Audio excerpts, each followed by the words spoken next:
Presidente Donald Trump participa da cúpula da OTAN na Holanda. Na Flórida, mega operação localiza e resgata 60 crianças que estavam desaparecidas. No Brasil, mulher que abandonou ave com gripe aviária é identificada. Tudo isso e muito mais no Brasil News, que começa agora.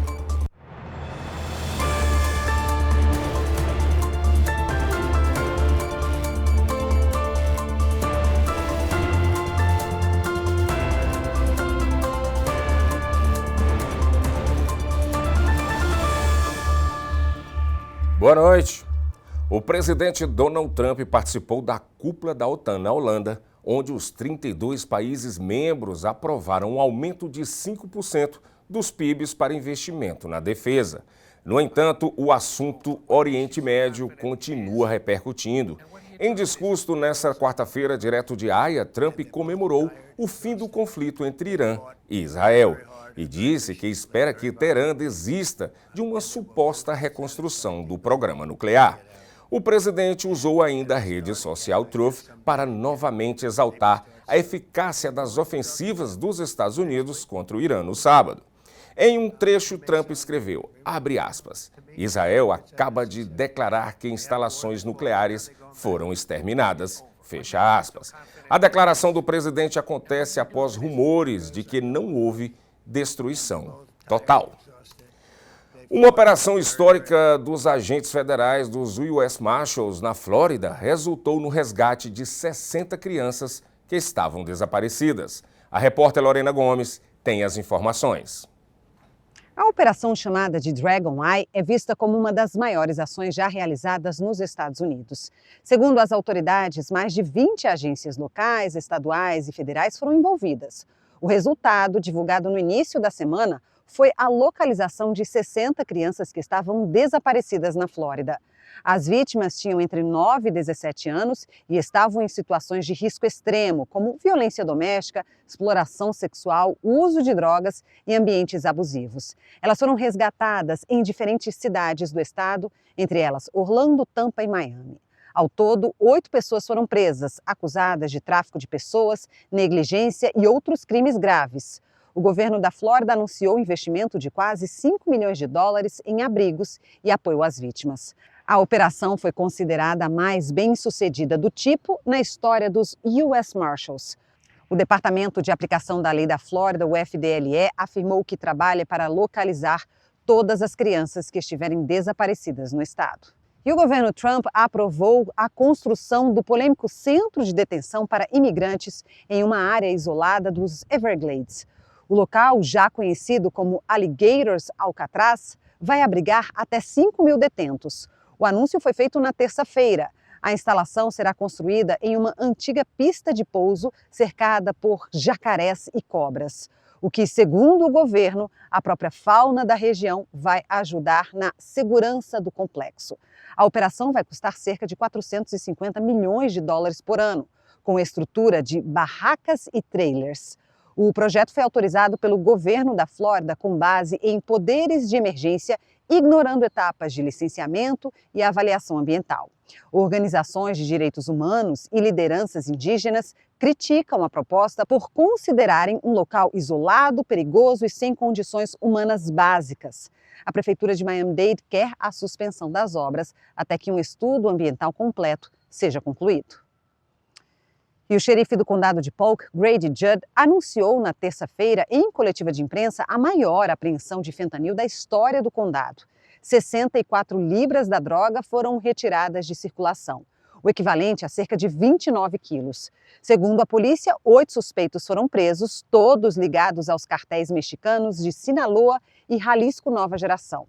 As drogas foram encontradas em pílulas falsificadas que imitavam remédios contra a dor e estavam escondidas até dentro de baterias de carro. Ainda de acordo com a polícia, a quantidade apreendida seria suficiente para matar milhões de pessoas. A operação envolveu agências federais e estaduais, incluindo o Departamento de Aplicação da Lei da Flórida, o FDLE, a Patrulha de Fronteira e o Departamento de Segurança Interna. O fentanil é considerado uma das drogas mais mortais em circulação hoje nos Estados Unidos. E 4 mulheres foram atingidas indiretamente por um raio em uma praia. Todas precisaram de atendimento médico. As 4 mulheres vieram de Kentucky para férias na Flórida. Segundo as autoridades, o raio atingiu uma cabana de palha na praia, onde as vítimas tentavam se proteger da chuva.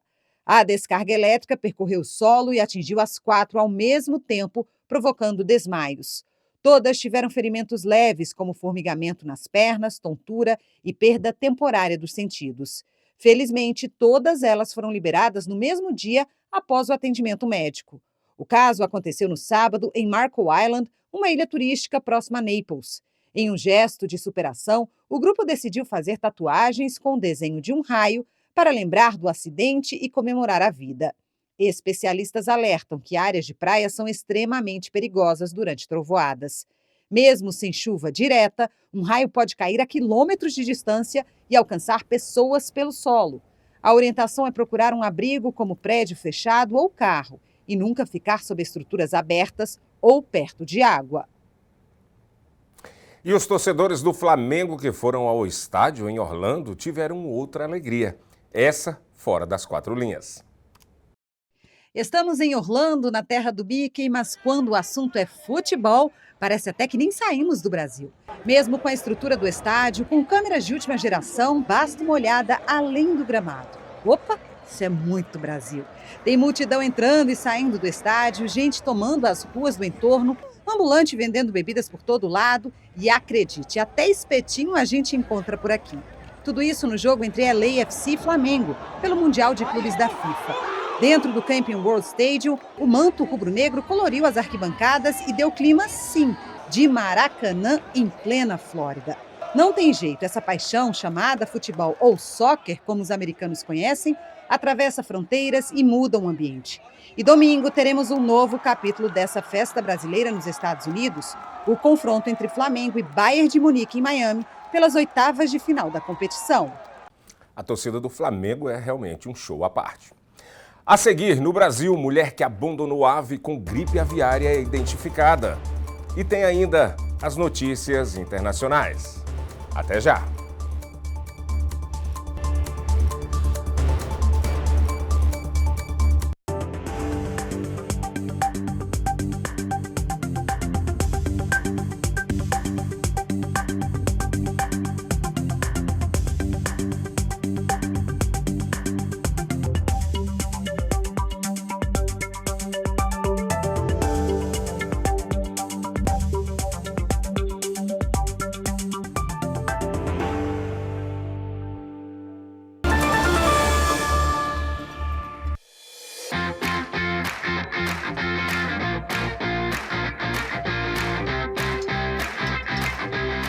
Mimoso traz para a sua mesa o autêntico sabor de Minas Gerais.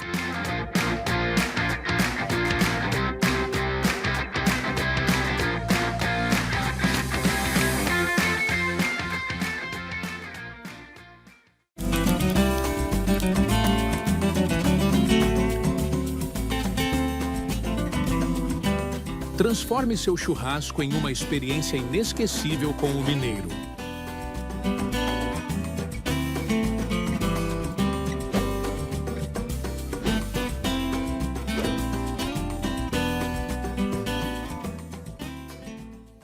Essa é a história da receita caseira do pão de queijo Forno de Minas. Uma história cheia de paixão, ingredientes naturais e muito queijo curado, feito aqui na Forno de Minas. Crocante por fora, macio por dentro. É impossível esquecer esse sabor, esse cheirinho e principalmente esse sentimento. Vó, tá pronto. Forno de Minas, receitas caseiras e muita paixão. E agora as principais notícias do Brasil com a correspondente Arlene Balieiro. E a ANAC, a Agência Nacional de Aviação Civil, cassou definitivamente na terça-feira o certificado da empresa aérea Voipasa, antiga Passarelo. Isso quer dizer que, a partir de agora, a companhia aérea está impedida de operar voos. A decisão não cabe recurso. A empresa já havia perdido em primeira instância, mas recorreu. Segundo a ANAC, a Voipasa realizou mais de 2.500 voos sem manutenção adequada, mesmo após a tragédia de 9 de agosto de 2024, quando 62 pessoas morreram após a queda de um avião da empresa. O Ministério dos Portos e Aeroportos disse por meio de nota que, abre aspas, a medida mostra o compromisso da agência pela preservação do serviço aéreo no país e garante segurança da operação ao usuário. Fecha aspas. E nesta quarta-feira, o corpo da brasileira Juliana Marins foi resgatado do Monte Rinjani, na Indonésia, a 600 metros de profundidade. O trabalho durou quase 15 horas e contou com 3 equipes de resgate voluntários. A Agência Nacional de Busca e Resgate do país, Basarnas, relatou dificuldades de acesso ao local por condições climáticas. O corpo foi levado de maca até um hospital. A liberação e o processo de repatriação vão ficar a cargo das autoridades e da família. O Itamaraty prestou condolências e disse que acompanha o caso. A jovem de 26 anos, natural do Rio de Janeiro, foi encontrada morta na terça-feira, no 4º dia de buscas. Juliana caiu no penhasco no sábado, enquanto fazia uma trilha no 2º maior vulcão da Indonésia. Nos últimos 5 anos, 180 acidentes e 8 mortes foram registrados no local, de acordo com o governo do país. E já foi identificada a mulher que deixou um marreco infectado com o vírus da gripe aviária na Universidade Estadual de São Paulo, a Unesp, em Jaboticabal. Ela é monitorada pela vigilância sanitária, que busca por outras pessoas que tiveram contato com a ave. Imagens das câmeras de segurança da universidade registraram quando ela entrou de moto pela guarita com uma sacola e foi até o hospital veterinário. Segundo a direção da Unesp, a ave estava na sacola. Após sair do hospital, a mulher abandonou o animal nas proximidades. Outra pessoa encontrou e levou de volta ao hospital. Exames do laboratório do Ministério da Agricultura e Pecuária em Campinas confirmou a contaminação pelo vírus da gripe aviária. Autoridades reforçam que medidas de controle já foram adotadas e que o Brasil segue sem casos registrados em humanos. E o Instituto Nacional do Seguro Social, o INSS, e o governo federal têm até o dia 15 de julho para apresentar proposta de ressarcimento dos valores descontados indevidamente de aposentados e pensionistas. O prazo foi definido pelo Supremo Tribunal Federal, STF, em audiência de conciliação realizada na terça-feira. O plano também deve incluir punições administrativas a entidades e associações envolvidas na fraude. O esquema bilionário envolveu cobranças irregulares de mensalidades por associações e sindicatos. A estimativa é de que 9 milhões de beneficiários tenham sido vítimas da fraude, com desconto associativo em folha no período investigado. O prejuízo aos cofres públicos ultrapassou os 6 bilhões de reais. E pelo menos 40 cidades de Santa Catarina amanheceram com os termômetros abaixo de 0 nesta quarta-feira. Veja. O destaque vai para a cidade de Urupema, conhecida como a capital nacional do frio, na Serra Catarinense. Por lá, os termômetros registraram mínima de menos 8 graus, com sensação térmica de 29 graus negativos. A paisagem e os paredões da Serra do Rio do Rastro amanheceram congelados. Na terça-feira, a cidade registrou a menor temperatura do ano. Em Bom Jardim da Serra, as roupas e um lago também congelaram. São Joaquim, a mínima foi de menos 7 graus. As árvores estão cobertas de gelo e a geada deixou a vegetação toda branquinha. A capital Florianópolis registrou a menor temperatura dos últimos 17 anos, com termômetros indicando abaixo de 0. Segundo a Epagre-Ciram, nas primeiras horas desta quarta-feira, todos os pontos monitorados em Santa Catarina estavam com menos de 15 graus Celsius. Veja agora a cotação do dólar frente ao real.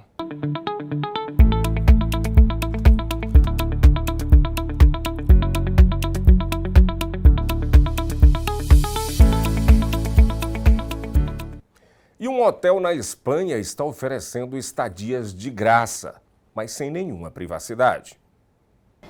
Este famoso hotel em Ibiza tem chamado a atenção de turistas e curiosos. Um quarto de vidro foi construído no saguão para hospedagem sem custo. mas apenas para quem não se importa em ficar à vista de todos. Alguns descrevem o quarto como uma obra de arte, outros se preocupam com a falta de privacidade. I think it's very interesting that you can get a free night at a very nice hotel with a twist, of course, that everybody can see you. I don't think that I could do it. I'm not sure if I would want to be exposed and have everyone watching me sleep. I like my dark little room. But I think it is an amazing idea, especially if you've been traveling and you want to experience something different, then yeah, for sure, it's a cool concept. It was unique, yeah, let's say. It was a bit weird because we cannot really sleep with the light and the noise. There was some people knocking on the glass at 2 o'clock. But yeah, it was really unique and different experience here, so it was okay. I will recommend it as an experience, not to have a good sleep. E esta edição do Brasil News termina aqui, mas você pode rever todas as nossas reportagens no nosso canal no YouTube. Boa noite.